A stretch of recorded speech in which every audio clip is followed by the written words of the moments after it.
మీతోటి అబద్ధం కూడా సిగ్గుపడుతుంది అమ్మతోడు. రేవంత్ రెడ్డి మాట్లాడే అబద్ధమే సిగ్గుపడుతుంది. మోసం కూడా అది కూడా తల వంచుకుంటుంది. మోసం వాళ్ళు చేసే మోసము దగాలు అన్నీ ఉన్నాయి. కనుక రేవంత్ రెడ్డి గారు మీకు నిజంగా చిత్తశుద్ధి ఉంటే రండి మా కాన్స్టిట్యూన్సీకి. అంతేకాకుండా ఇప్పటికైనా ప్రతి రైతుకు ఆంక్షలు లేకుండా షరతులు లేకుండా మీకు నిజంగా రైతుల మీద చిత్తశుద్ధి ఉంటే రైతు రుణమాఫీ చేయండి. మీకు రైతుల మీద నిజంగా చిత్తశుద్ధి ఉంటే ఇవాళ రైతు భరోసా ఇవ్వండి. మేమిచ్చిన బీఆర్ఎస్ పార్టీగా కేసీఆర్ గారు ముఖ్యమంత్రి 24 గంటల కరెంట్ ఇవ్వండి. మేమిచ్చిన ఇస్తా అన్న 2000 రూపాయల పెన్షన్ మీకు దమ్ముంటే 4000 పెన్షన్ ఇచ్చి మాట్లాడండి.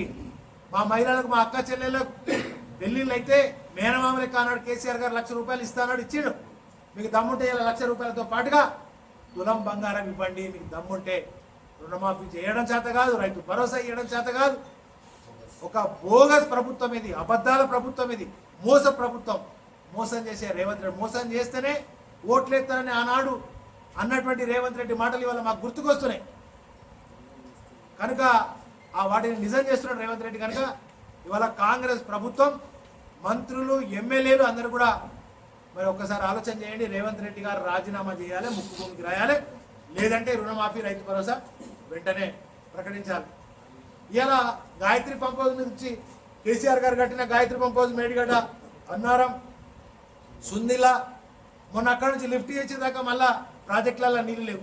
ఇంకా నీళ్ళు ఎట్లా తేవాలి, రైతుల పంట పొలాలు ఎట్లా తడపాలి, పండిన పంటలు ఎట్లా కొనాలి, వాళ్ళకి ఎట్లా మీరు చెప్పిన బోనస్ ఎట్లా ఇవ్వాలి, ఈ ఆలోచనలన్నీ పనిచేసి బీఆర్ఎస్ పార్టీ కాంగ్రెస్లో కలుతుందని ఒకరు, బీజేపీలో కలుతుందని ఒకరు. ఏం మాట్లాడుతున్నారు? అర్థం పర్థం లేనటువంటి మాటలు, సన్నాసి మాటలు, చిల్లర మాటలు, లేకి మాటలు ఇవి బంద్ చేయండి. ఫస్ట్ మీరు ప్రజలకు ఏమైతే వాగ్దానాలు ఇచ్చారో అవన్నీ నెరవేర్చండి.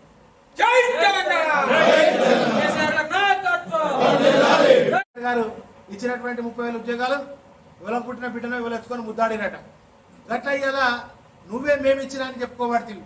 నువ్వేమైనా పరీక్ష పెట్టినావా, లేకపోతే నువ్వేమైనా టెస్టులు పెట్టి చేసినావా, నోటిఫికేషన్ వేసినావా?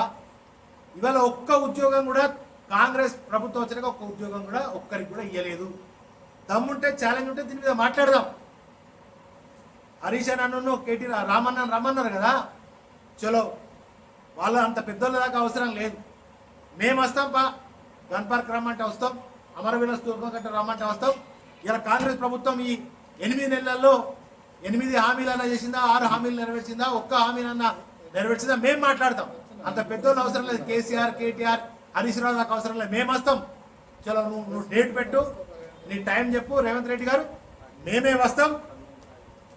ఇవన్నీ కూడా మేము నీతో మాట్లాడడానికి రెడీగా ఉన్నాం. తప్పకుండా రేవంత్ రెడ్డి గారు దీన్ని స్పందించాలి. ఈ ఒక్క మాట, ఈ టీఆర్ఎస్ బీఆర్ఎస్ పార్టీకి రేవంత్ రెడ్డి ఎప్పుడు అధ్యక్షుడు అయిందో తెలుస్తలేదు. లేదా బండి సంజయ్ గారు కూడా టీఆర్ఎస్ బీఆర్ఎస్ పార్టీకి ఎప్పుడు రాష్ట్ర అధ్యక్షుడు అయిందో తెలుస్తలేదు. ఎందుకంటే వాళ్ళు ఏం చెప్తున్నారంటే, ఎగ్జాంపుల్ బీజేపీలో బీఆర్ఎస్ పార్టీ విలీనం అని రేవంత్ రెడ్డి చెప్తాడు. గవర్నర్గా కేసీఆర్, కేంద్ర మంత్రిగా కేటీఆర్. ఈయన ఏ పార్టీలో ఉన్నాడు, ఏ పార్టీ గురించి మాట్లాడతాడు?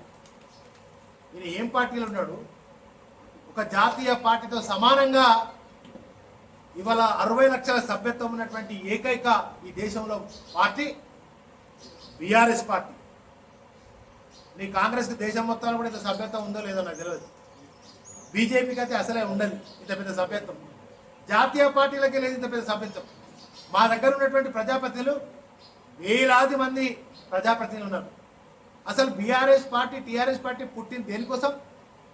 తెలంగాణ ప్రాంత ప్రయోజనాల కోసం, తెలంగాణ ప్రాంతాన్ని విముక్తి చేయడం కోసం, దీన్ని స్వేచ్ఛా వాయులు కల్పించడం కోసం కేసీఆర్ గారితో పాటుగా అనేక మంది అమరులై ఇవాళ తెలంగాణ తెచ్చుకున్న, తెలంగాణ కోసమే పుట్టినటువంటి పార్టీ ఇది.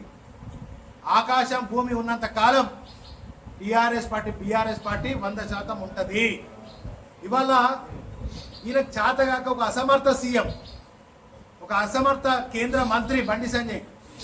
కనుకనే ఇలా రుణమాఫీ టాపిక్ డైవర్ట్ కావాలంటే బీఆర్ఎస్ విలీనం అవుతుందని, ఇలా తులం బంగారం అడగద్దు అంటే టాపిక్ డైవర్ట్ చేయాలంటే ఇలా 2500 మరి పెన్షన్ అడగద్దు అంటే 4000 పెన్షన్ అడగద్దు అంటే దాని గురించి మాట్లాడద్దు అంటే, కరెంటు పోతుంది దాని గురించి మాట్లాడద్దు అంటే, ఇలా రుణమాఫీ గురించి మాట్లాడద్దు అంటే ఈ టీఆర్ఎస్ మీద బీఆర్ఎస్ మీద అనవసరమైనటువంటి తప్పుడు ఒక లేఖి అబద్ధాలు మాట్లాడే ఒక ప్రయోగం ఇవాళ రేవంత్ రెడ్డి బండి సంజయ్ చేస్తాము. బద్దలు కొడతాడట, బంగాళాఖాతం విసిరేస్తాడట పార్టీ. నీ అయ్యా నీ తాతతో కూడా కాదు, నీ పార్టీ రేపు అడ్రస్ పోకుండా పోతుంది. గత 10 ఏళ్ళు లేకుండే రానున్న రోజులలో నీ పార్టీ అడ్రస్ ఉండదు. ఎందుకంటే నువ్వు చెప్పినటువంటి ఒక మాట కూడా ఇవాళ నువ్వు నెరవేర్చలే, చీటింగ్ చేసినావు. కనుక ఇవాళ బండి సంజయ్ గారు కూడా ఇలాంటి లేఖి మాటలు అబద్ధ మాటలు మాట్లాడడం బంద్ చేయాలి. ఇంకా ఈయనే మీకు సాక్ష్యం చూపిస్తారు, ఇంకా చాలా సాక్ష్యాలు ఉన్నాయి నా దగ్గర. ఇంకా ఈయన కూడా మాట్లాడతాడు, బండి సంజయ్ కూడా కాంగ్రెస్లో బీఆర్ఎస్ విలీనం చేశాడు.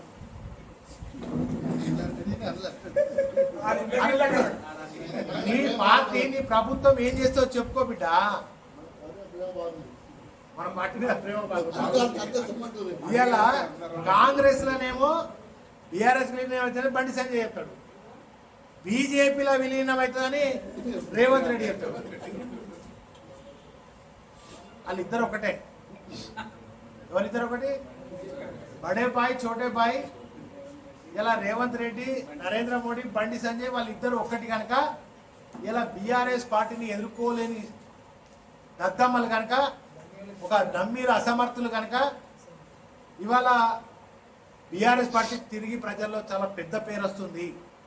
ఆనాడు కేసీఆర్ గారు చేసినట్టుగా కాంగ్రెస్ ప్రభుత్వం 8 నెలల్లో అట్టర్లీ ఫ్లాప్ అయిపోయింది, ఏం చేయలేకపోతుంది. కనుక కాంగ్రెస్ పార్టీ నేలమట్టం అయిపోతుంది, పాతాళంలో కలుస్తుంది. కనుక ఇక బీఆర్ఎస్ పార్టీని బదనాం చేయాలనే ఒక అక్కస్తో అన్ని అబద్ధాలు మాట్లాడుతూ ఉన్నారు.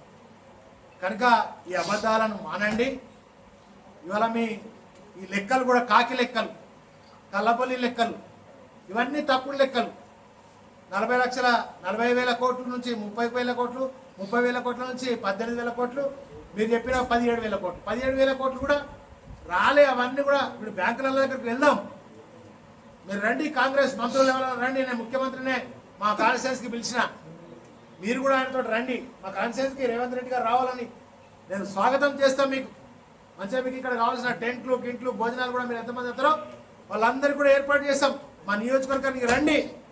నిజంగా మీరు చిత్తశుద్ధి ఉంటే, మీకు దమ్ముంటే, మీకు చేతనైతే, మీరు మాట్లాడే దానిలో వాస్తవాలని మీకు అనిపిస్తే